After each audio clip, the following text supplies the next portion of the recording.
Hello everyone and welcome to another Atomic Mass Transmissions Live. I'm Will Schick, Director of Product Development for Atomic Mass Games, and today we are back for round 2 with Scarlet Witch. That's right, we're going to go back in and do a lot of additional work on the Scarlet Witch, getting her ready for next week's Game Time Extravaganza. That's right, if you missed last Thursday, we put our first stream game up on the Twitch for, it's been forever, it feels like, since we did our last one.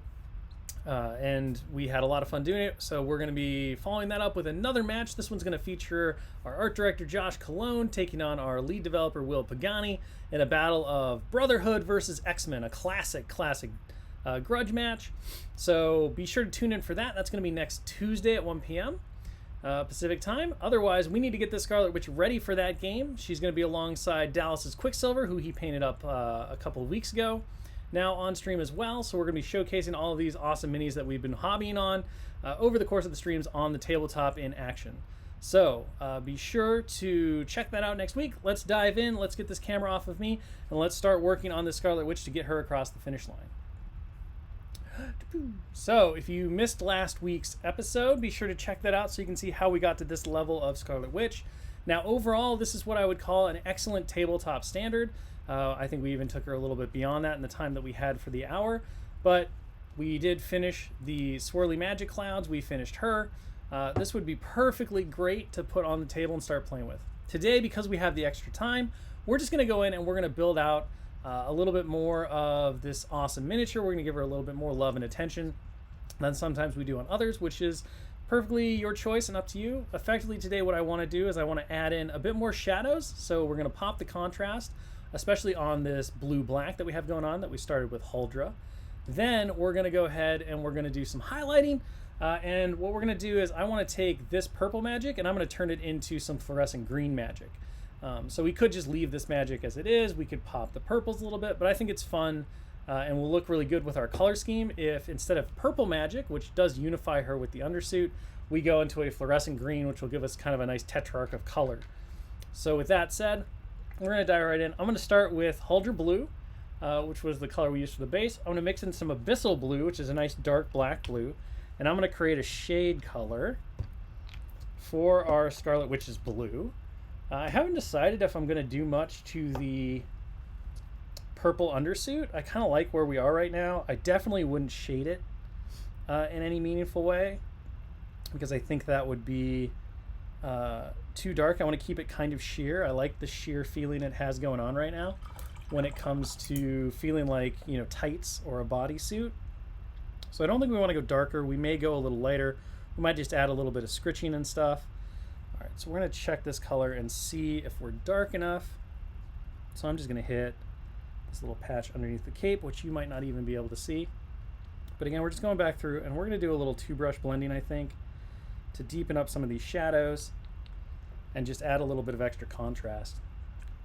And if this isn't dark enough, we might go in and we may actually add a little bit of flat black to this. So I'm going to add a little flat black just to deepen it up even more because I do want this color to be fairly dark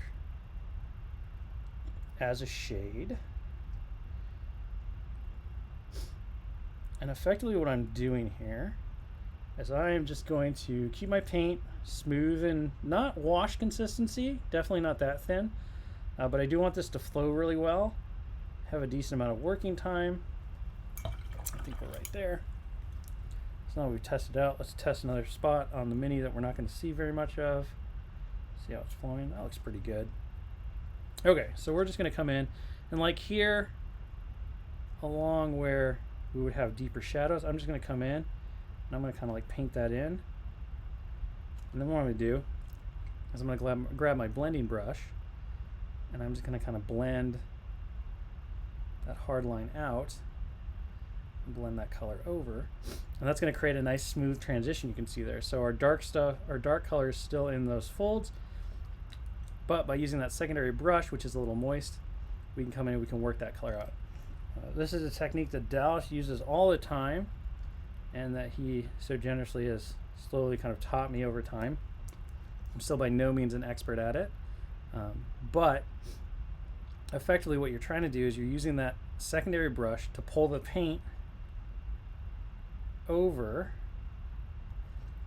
and beyond where you kind of want it to be. So if I want it to be really dark right there, I'm just going to kind of like blend it out, and I'm going to pull that paint over. And what it's going to do is it's going to create a transparent layer that's going to leave the dark spot right where I want it, and then it'll just feather out. It's kind of like feathering, though it's a different style technique. And then it's just going to pull out those colors, and I can pull that, I can stretch that color over the whole area of the cloth, and what that'll do is it'll create a nice transparency that'll make those blends seem really smooth. So this is a really great way to get really fast, good looking blends with minimal effort. It takes a bit of practice. You got to work. The biggest trick is learning how to utilize two brushes. So I keep the one brush in my mouth, and then I can switch out really quick. If you see my hand here, I have both brushes in my hand at the same time, and then I just pop that other brush, my blending brush, back into my mouth, and I move back in, and I kind of go from there. So we're gonna come down here to these boots, add in some darkness there, because those boots should be in pretty good shadow since they're pointed down. I don't think I need too much on here, but like we're just gonna come over here, maybe hit a little bit of that belly. And we'll just kind of pull these colors out. And this is the same kind of process when we talk about like making a mistake and blending it away. You're effectively doing kind of the same thing here, where if you get too dark, you can easily just come in and continue to blend and wipe that excess color away, and you can pull back anything that goes too far. So it's a really nice technique too, because you have a lot of control over it. The biggest trick, simply keeping your paint smooth and loose so that you can come in and you can blend it. And like here on the back where no one's really going to see and it would be naturally in shadow, I'm just going to come in and redarken that up anyway. And then like when we come out here, of course the suit, just going to pull. And we're going to make that work. Then we come over here to this glove, and just going to come under the hand into the palm. Blend that back out. Maybe right here, where that fold is. Kind of accentuate that fold a little bit. Over here we can make the wimple a little bit darker near the back. Over here and do the same thing on this side. So I'm really just looking for like places where I want that shadow, that high contrast to be. And then just kind of smooth out the color that I placed down by utilizing that two brush blend to like push the color where I want it and stretch the colors over.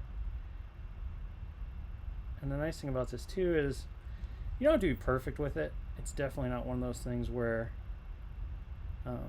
that little bit of blending is going to be really nice and look pretty good without a whole lot of work. So you can be fairly confident in not having to go too far with it. Again, checking my paint flow here. And if you're not working on a wet palette, it's really important to continue to check to make sure that your paint is nice and flow. It's got a good flow to it so that you can come in, blend out those colors where you want them. And I'll come back over here and maybe I'll hit this area a little bit, blend that down.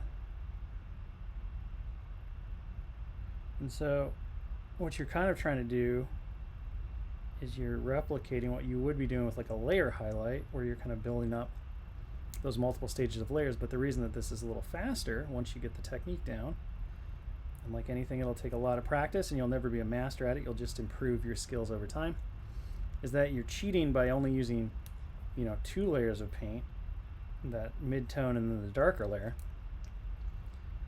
but by stretching it over into transparency, you're getting all those lovely undertones and those shifts in color.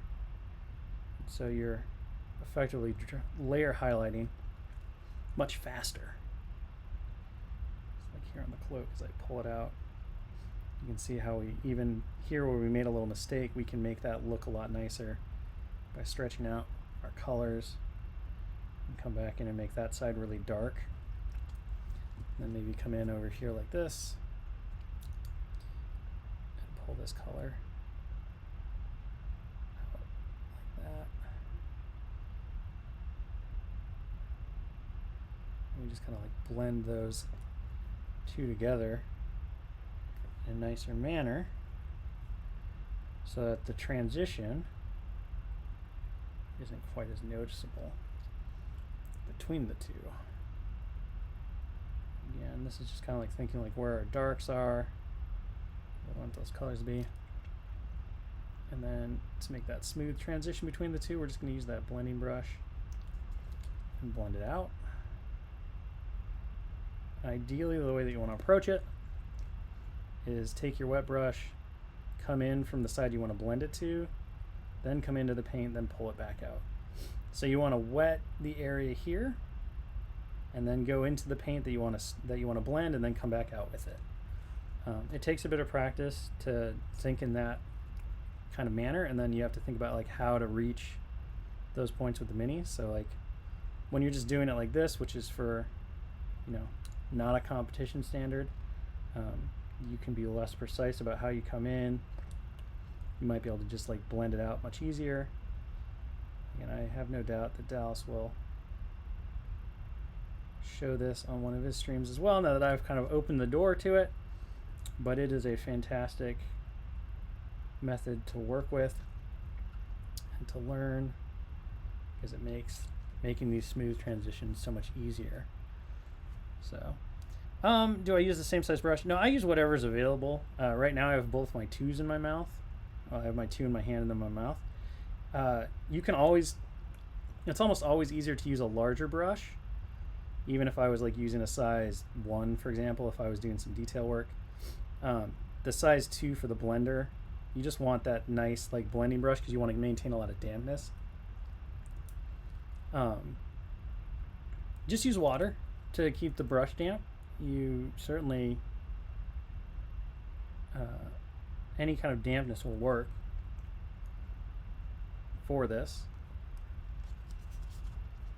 So come in. You just have to make sure that your blending brush is damp so you can stretch that paint however you need to do it. Go back to the water. Keep a clean cup of water, obviously, if you don't want to be sticking like paint water in your mouth, because that'd be weird. Alright, so I'm pretty happy with that. Let's go ahead and now we will take our Holder Blue. We're going to add flat white to it, and we're going to make a highlight.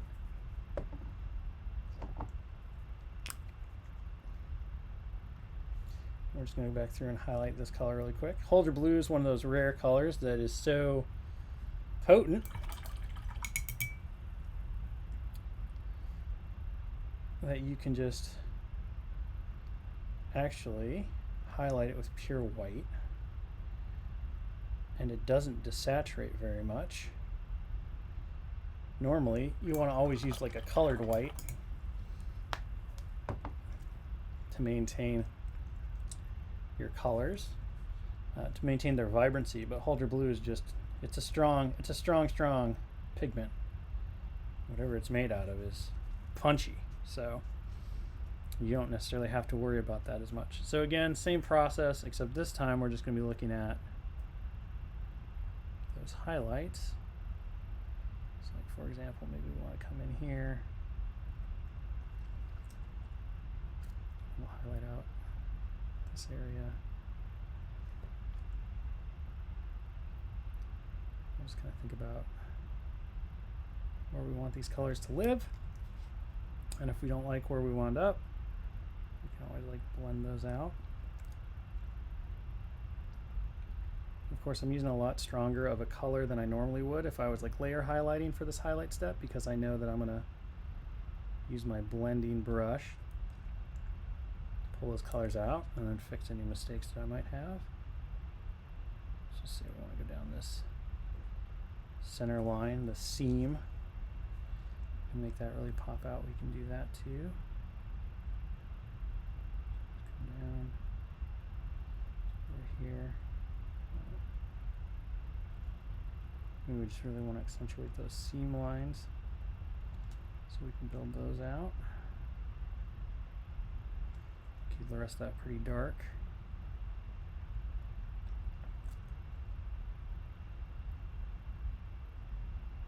Just kind of come in, go down, over here.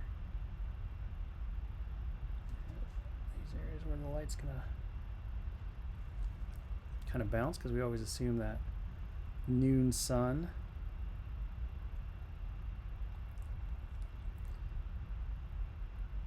And you can do multiple layers of 2-brush blending. We're going to try to stick to maybe, hopefully 1, but maybe we'll go 2 if we don't quite get to the brightness that we want. On this highlight step, we'll see. We'll see how we feel. So like here, come in, get the wimple.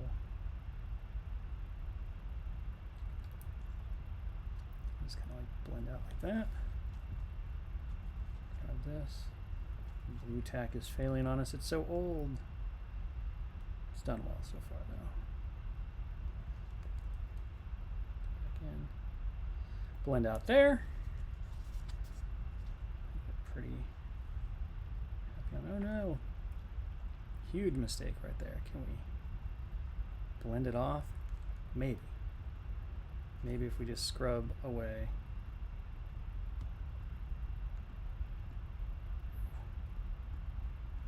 Oh, we'll fix it in post. That's okay.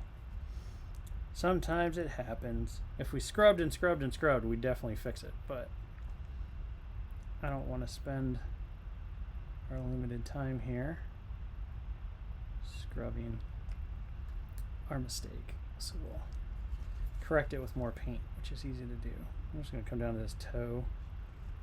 And maybe like right here. Those a little bit of a highlight. And then, for example, like we want to really accentuate this little fold here. We can come in, put that in. Check our paint again. It's not quite as loose as we want it, so I'll add a little bit of water to it in our well. Come over here. Add a little bit there. Brighter there. You can always do multiple layers of highlight too, because obviously our paint is going to have translucency to it, so we can build up that opacity through multiple layers, especially thin coats. Can make all the difference too. So maybe we don't have to go to a brighter color with more white. The edges of this cloak. Come over here. Like that.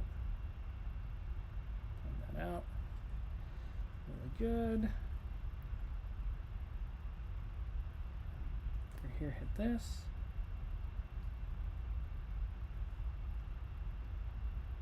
Down. Little fingers. Again, use that blender brush. Blend that stuff out. So it is really just all about practice and repetition when it comes to any technique, but especially this one. You can practice it on bases if you're not really feeling too confident in doing so on, say, a tabletop mini, but if you have an extra miniature or two lying around, you can always mess with it. It's also very easy to reprime over anything that you practice on if you need to, because you're keeping your paint layers nice and thin, so you don't even have to really strip it, as long as you're just cognizant about how those paint layers are working. So accentuate these highlights. Blend that out really quick.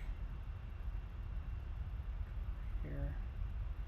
And now Dallas, for sure, really likes to work from a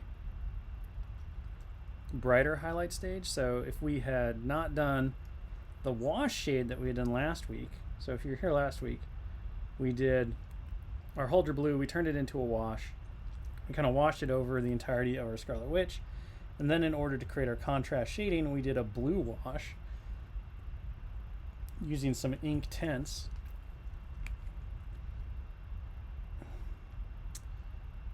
Blue from Scale. And what that did is it, of course, gave us some really quick contrast shading. However, if you wanted to do this technique, you could skip the wash step and instead just do a couple of brush blended shades into the recesses, and that actually is a lot faster than having to go back and do the highlights as well. So you can blow out the colors on your miniature and get them really, really high, and then instead of worrying about this highlighting step like we're doing now, I've just added more flat white into my Holder Blue, so it's really poppy now, because I'm really looking for kind of like that edge highlight step here. And we're just gonna like make some really sharp pops, and again using that blending brush just to smooth everything out as we go, so we get that nice transition. Hopefully you could just shade into the recesses, and that's honestly easier to do than going back in and kind of doing this layer highlighting that we're doing now. So I would definitely encourage like that approach for starting out. It's certainly the one that works best for me, is that just work on the shades, because it's really easy to identify like where you want to work in that shade color. It's a little trickier to identify like how to blend out highlights easier, and even I'm not perfectly great at it, so it takes a bit more brush control. It definitely takes a little more thought when it comes to like, how am I blending this out? You want to be careful that you're not blending it into your shadows, so it can take more blending, because you want it to only go so far into the mini. But when it comes to blending shadows, in order to blend a deeper shadow, you just apply the paint into the deepest recesses, and then once you've done that, you can blend and blend and blend, and it's not really a big deal. So something to consider as well if you want to start trying working this technique here. Now we're kind of just doing a little bit of an edge highlight, and then again I'm just going to come through, use our brush to smooth out that transition between the two so it looks a little less. Stop falling over on me. Tack is great being non-permanent and all, but sometimes you gotta work around. Alright, blend that in. I'm gonna come back in here, a little further, that edge. There we go. So now you can see we've really popped out kind of the colors on that cloak. We have really good contrast between the darks and the lights. Let's say we wanted to mess with this just a little bit more, just to really push it. We can absolutely just keep going all day long. We have more stuff to do. This is, however, probably the biggest part of our taking this miniature to the next level, is really working these highlights, making everything really nice and contrasty and poppy, making those transitions smooth.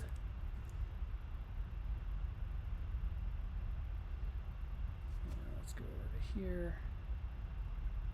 So here I'm not really going to do much of a blend. I'm just kind of like adding in little striations to the fabric to give it a bit more texture.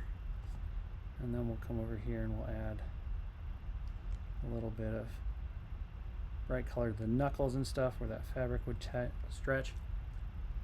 We can come in and we can kind of blend those out as well. Let's make sure we retain some of that darkness and those shadows, and then let's just come in and give these little wimple points some nice sharp highlights.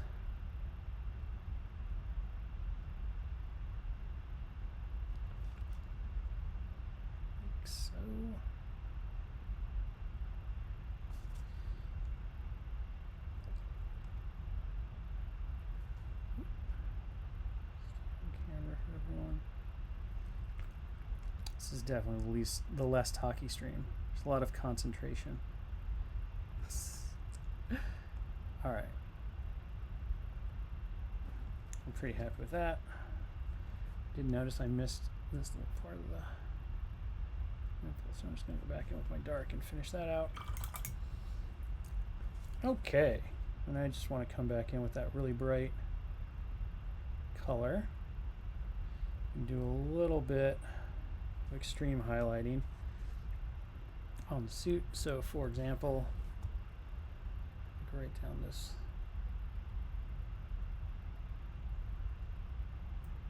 seam line here, seam line on the side, seam line here.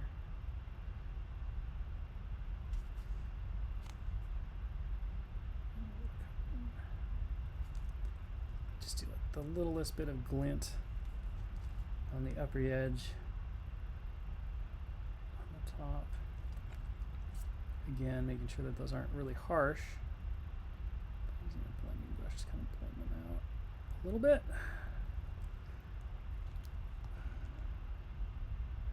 See if I can avoid getting my head in the shot.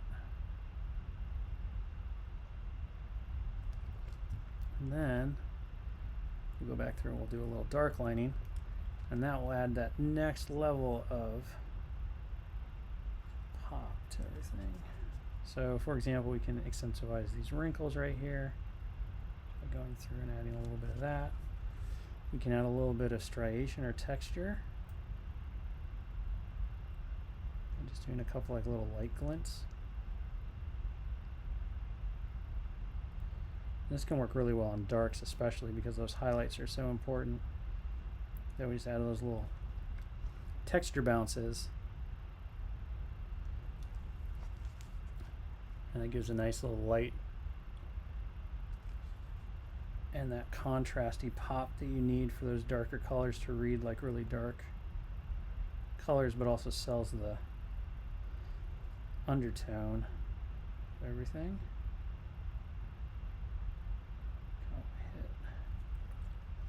Where that fabric folds around, give a little bit of that horizon line.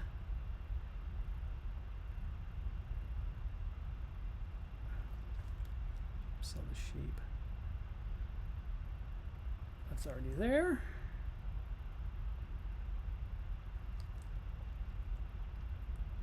Just put that shadow, and if we went too far in anything, we can always go back and we can muck around with it. We need to. For example, looks like our blending got a little away from us over here, so I'm just going to come back through, hit this like that. We blended over the top.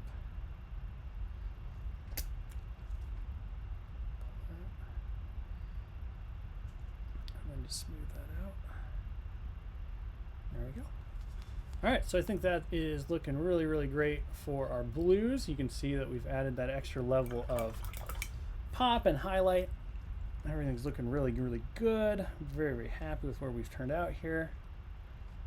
I think just because I want to add a little bit more bright to that. Just smooth that transition out just a little bit. And maybe we'll do this little bump right here just to get it contrasty. There. And why not one around here? Perfect. All right, sweet. Okay, let's move on. So we have a little mistake to fix, which is fine. We can do that. We can do that. We need our little bit of squid pink. And then we need a little bit of purple, and we'll just remix up a little bit of a fixed color. And normally what you can do for sure is you can grab your rough, kind of old school, like your dry brush or whatever, and you can go back in and you can just start working it. But we're just gonna blend this out a little bit here. At least try to. So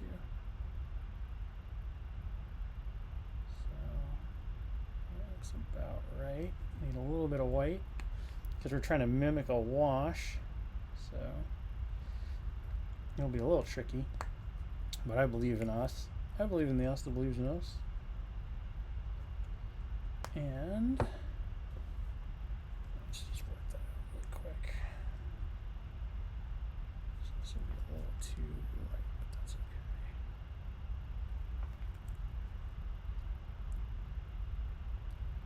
This will kind of be our highlight color here. Whoop, I'm off camera. So we'll just come in. Kind of make that patch. We'll just blend this out. And then what we can do is we can come back through again with another color.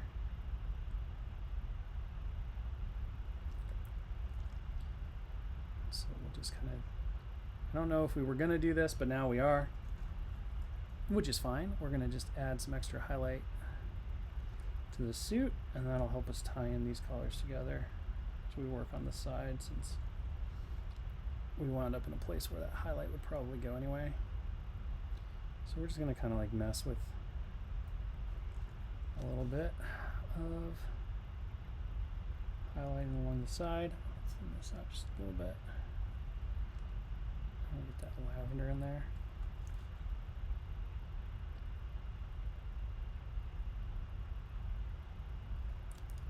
Pull it down. Push that around.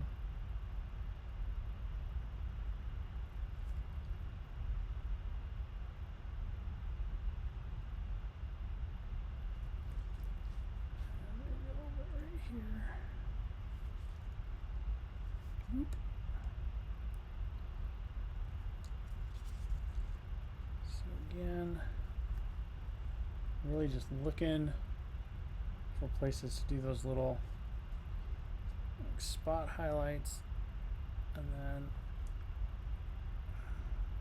with our color kind of laid down over it, you can see we've made it, we kind of obscured it a little bit, so then we can come back in and we can mess with it even more.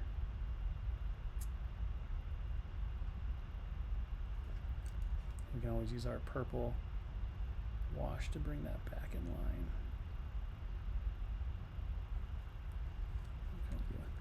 Something like that.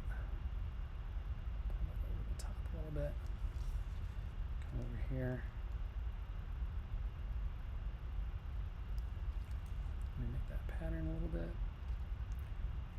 Just to make it match a bit on both sides.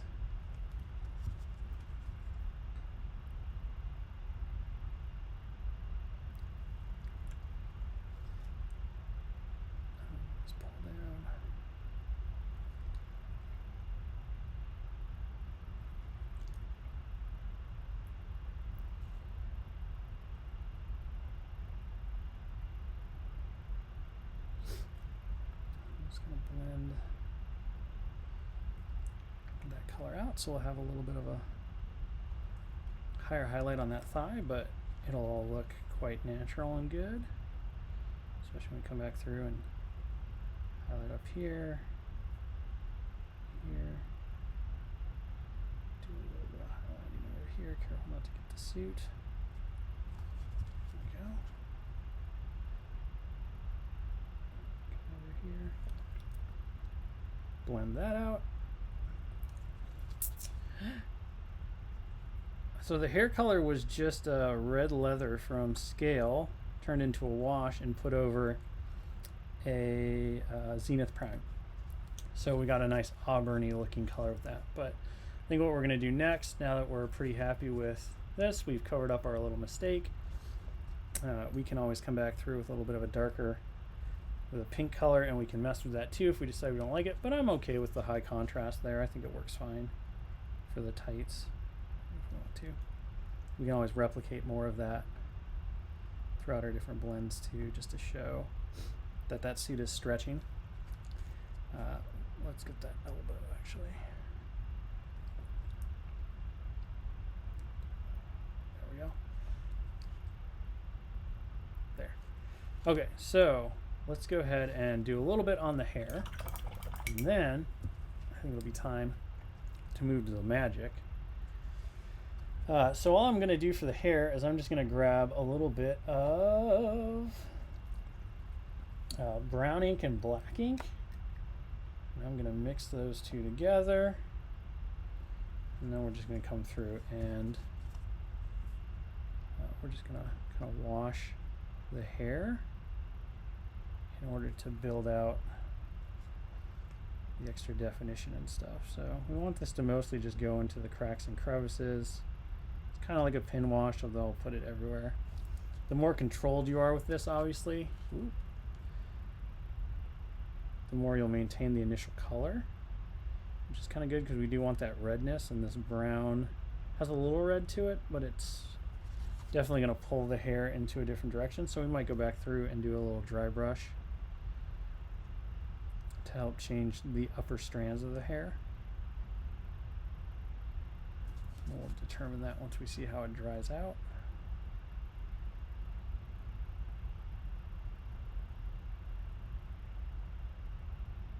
There we go.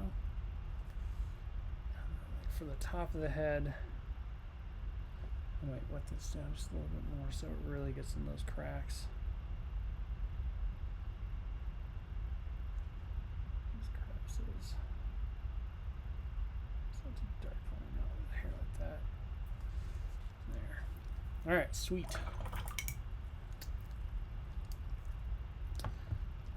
It is May, so it depends on where you are in the world and how your shipping and logistics are being handled, for those asking in the chat about when to expect Scarlet Witch and Quicksilver. It has obviously been an interesting challenge to manage all of the different logistics, and folks that work in production and shipping and all that have done an amazing job, but there have been things outside of our control and ability to kind of manage globally, and so it'll really just depend on where you are as to if it's May, when in May, all of that stuff.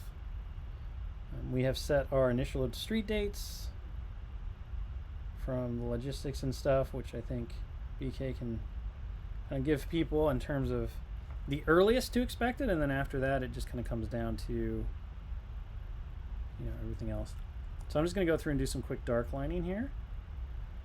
So all I'm really looking to do is just define the different areas of the suit.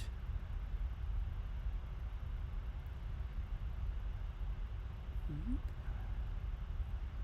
so you could use a wash for this. You can use a thin down paint. I'm just using a little thin down flat black, and then just using the really nice point of my brush and coming through, creating some nice separation lines between the different elements of the costume. And dark lining, more so than anything else, is such a huge part of making your miniatures really, really go to that next level, because the eye so much wants and needs, whoops, I don't want to make a mistake like that. Just come through and clean it up, because your eye really wants and needs that extra help in defining the different elements of the miniature. So like panel lines and stuff, obviously, if you watch us paint vehicles or terrain, or like Iron Man's, people in armor, panel lines are huge in terms of making mechanical hardline things look really good. But even something as simple as like the different elements on this suit, once we add that dark line, your eye suddenly is able to really parse the differences in color, and you can honestly paint really amazing looking minis with flat base colors if your base colors are nice and smooth, and then just simply dark lining between the panels. I mean, that's how most Saturday morning cartoons are done, right? We grew up, or I think most of us, almost all of us grew up watching some kind of animation probably, and all of that animation is basically flat color separated by a dark dividing line. typically a black line, but it doesn't have to be black. You can use whatever color. So like for instance, I could have probably used a really deep violet if I wanted to, because I'm playing with blues and purples. I like the black line in this case because we're dealing with comic book characters, so it just feels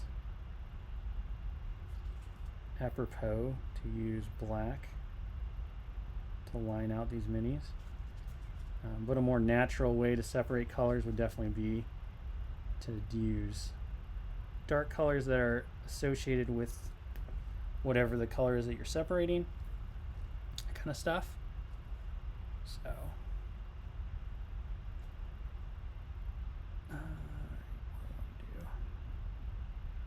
we'll do a little dark lining around the wound. Now normally on stuff like this, I might just utilize like a flesh wash or something, or the deepest color of the flesh wash, but I think this blue is dark enough that it really wants to have that black as that extra layer of separation between the skin. So we're just going to go all the way with it. And I think we're going to, while we're here and feeling confident, come over and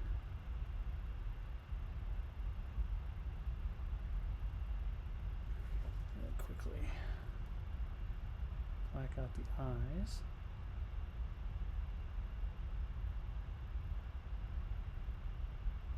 So a really good cheat for this is to not use pure black, but mix a little black with your flesh tone, and then you can wash that color in, and it'll look kind of like the natural, bags under your eyes, or when it comes to a female character, eyeshadow.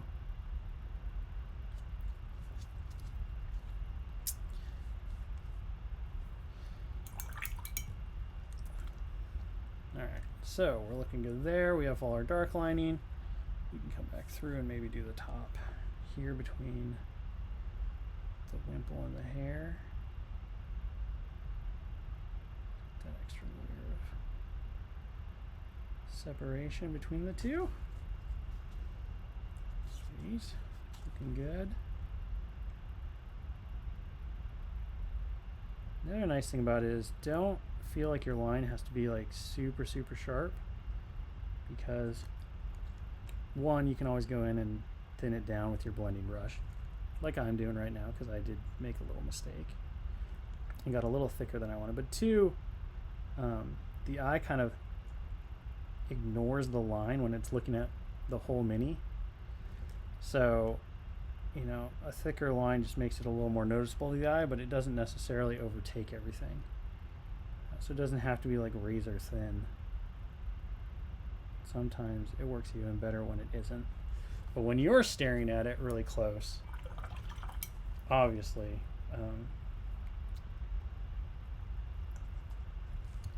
it all comes together. Okay, so we're done with the dark lining. Everything's looking really good. Very happy with this. I just want to do a couple highlights on the face. And I think we can call this Blackwood, or the Scarlet Witch. Duh. What are we thinking about here? Good to go. So I'm going to take my Ishtar Pink. I'm going to mix in a little bit of Basic and Pale Flesh, which is how we started with last week. And the goal here to be this little highlight. Now, you could absolutely use like a flash wash or something to darken this down. I don't typically do that with the Ishtar Pink because I feel like it's got a nice kind of base layer to start with. I do like to keep my flesh tones really thin, so it's almost more like a glaze than it is an actual layer highlight, because if your flesh paints get kind of chunky or thick, it really ruins the illusion that this is skin. You'll notice it right away, right? Your skin shouldn't really be rough or have a lot of texture, especially a face like Scarlet Witches. But really, you know, almost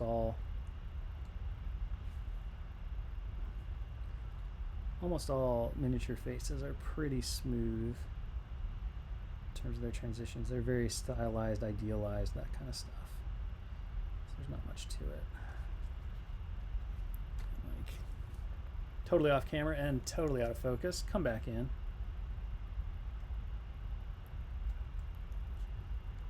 So what we're looking at is we're doing like right under the eyes on the cheekbone, doing the chin, the bridge of the nose, the eyebrows, right over the eyes. Normally you do a part of the forehead as well. Just look at, you know, look up reference of people's faces, like portraits. And there's so many good artist reference out there because, you know, everybody's got to learn how to paint and draw faces and stuff. And just kind of mimic that. Remember that you're working at a really small scale, so you can be pretty dramatic in your shifts of color. And I'm totally off camera again. I'm like failing left and right here. I should scoot over because I want to pull. It's because I want to pull over. Okay. And then come back through and retouch up the black on this eye. And then what I'm going to do is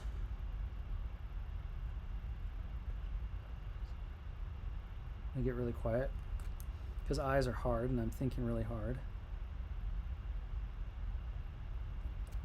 Okay, and then I'm going to go ahead and grab a little bit of fuchsia or red or whatever's close at hand. I'm going to mix some of that in with my flesh tone. And we're going to make a little bit of a brighter lipstick for her. We could do black lips, we could do any kind of color lips, but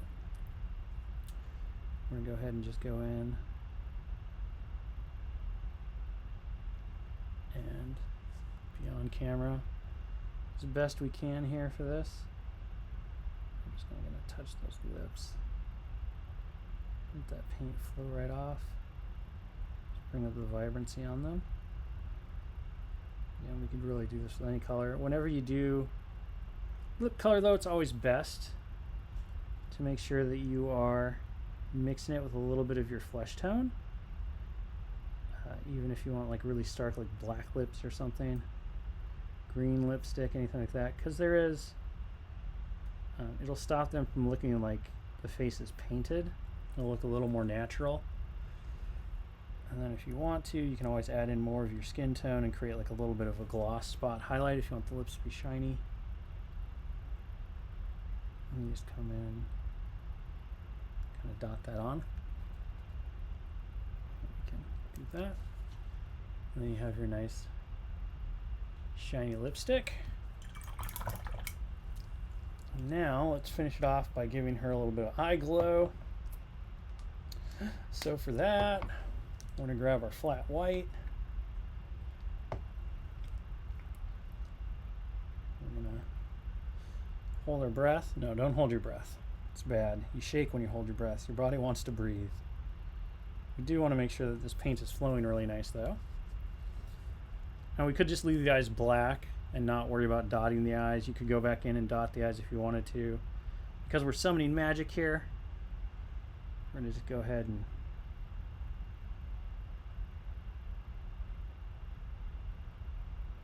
get the white on the eye, but making sure that we're leaving a little bit of black around it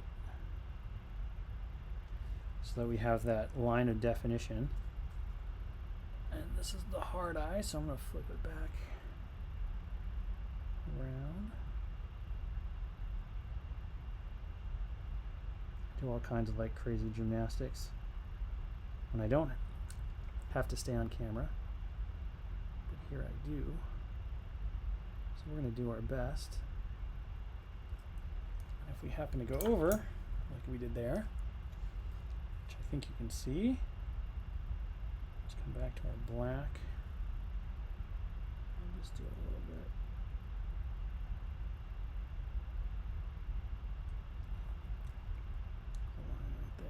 that'll be good. All right, so now we have, whoop, now we have the eyes all nice and whited out. If we want to do eyeballs, we just come in and dot them. But we want glowy magic power. Given the time, I don't think we're going to be able to take our purple to green, so we're not going to do that. We're going to maintain the green, but what I am going to do is I'm going to take some of this floral purple. Woo. And thin a little bit of it out. Come back in. And over the white that we just painted. Paint that purple over it. And this should give us a nice glow to the eye. Used a foundation to start with.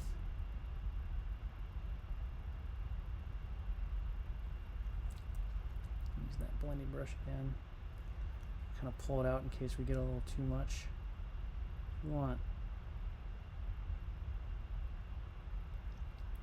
You definitely want that overspill because it's going to make it feel like glow is happening. But we don't want too much, because then it will feel too sloppy. So it's a fine balance between getting that light OSL and that overspill. So now we have the purple going on in the eyes. And then let's come back through, and we want a warmer glow, so let's grab, do we have our magenta handy? We can get it. All right, so we're just going to grab that fuchsia, and I'm going to take a little bit of the fuchsia and we're going to mix it with our flat white to make kind of a pink. So if we did just pure white in the eye, we'd have a very cold kind of purple, because that fluoro purple, while it's spotty, like it's poppy, is still pretty cool. It's definitely on the blue side. So in order to make this feel a little warmer, what we're going to do is we're going to grab some fluorescent and some white. We're going to mix those together, and we're going to make that the hot spot of the eye glow, and that should give us a nice warmth,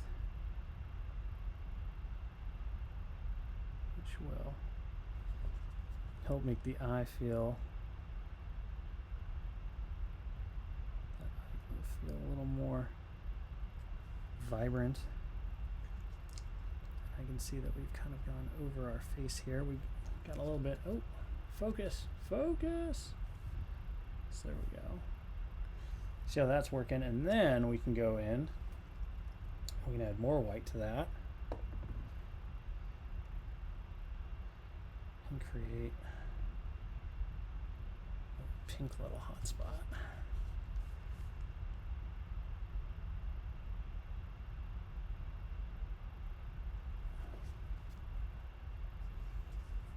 Come back over here, we'll do the same thing.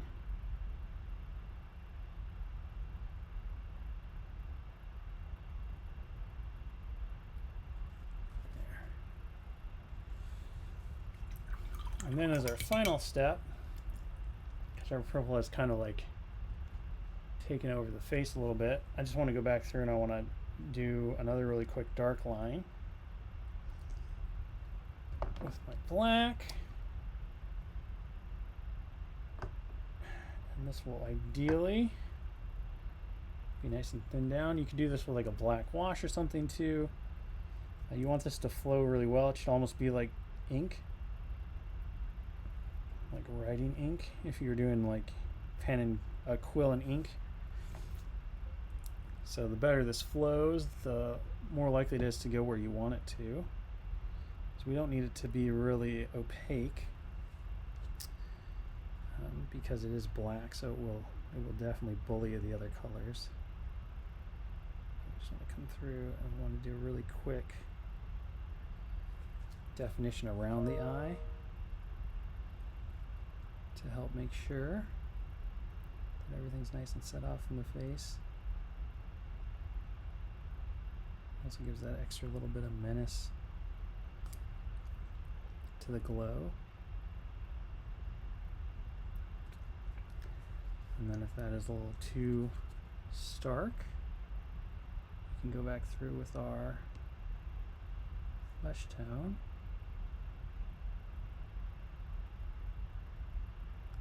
Reclaim it as well.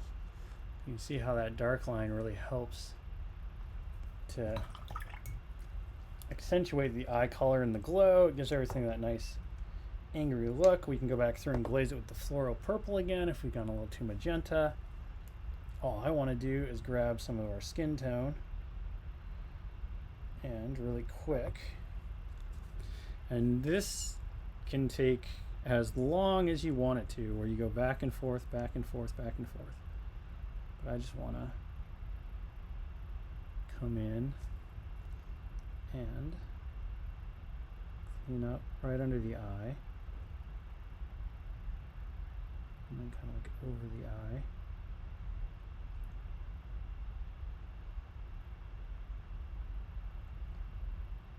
So kind of the strength of taking that black, which is what I wish I had done now, but I didn't, so we're just going to live with it. And mixing it with our skin color is that instead of being really, really harsh, it would feel more like an eyeshadow, or just a shadow of an eye, because you'd have that flesh tone like playing in there too. But I'm okay with this. I think this is overall working out just fine. Come back through with that. I just want to redefine this side of the eye, and then maybe, because I'm looking at it right now and it looks this way, and we've got like a hot second left. But the best advice I can give you for doing stuff like this is just give yourself the ability to go back and forth, mess it up, try it again.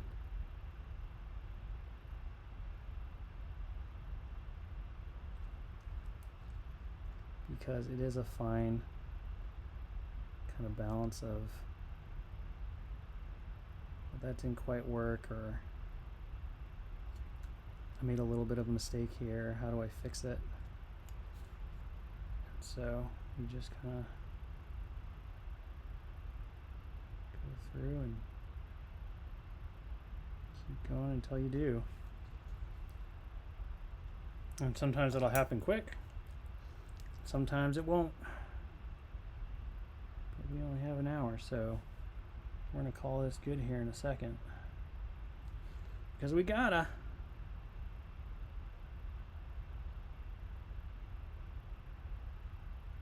But again, it's just back and forth until you make that perfect mistake and it feels right, it looks good, you get happy with it. Going back through with that fluoro again.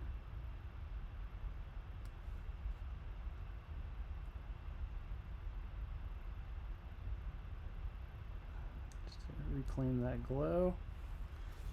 There. Alright.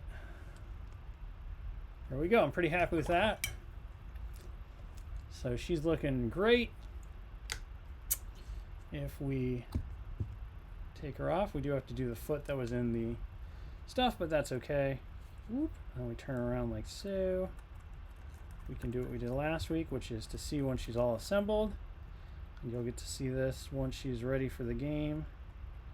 Whoop. Come here. This goes like that. That goes like this. This needs to pop in like that. There we go. Come back a little bit like that. Oh, and there's the big reveal of our Scarlet Witch. Casting her magic. Looking really nice and sharp. After everything we did. The magic already looks perfect just based on what we did last week, so here we are, a little more sinister take on the Scarlet Witch. So we'll assemble the rest of it, clean up the foot, whoop, and then we will go from there. So, all right, with that, I hope you all had fun. I hope you were inspired to try out some new things.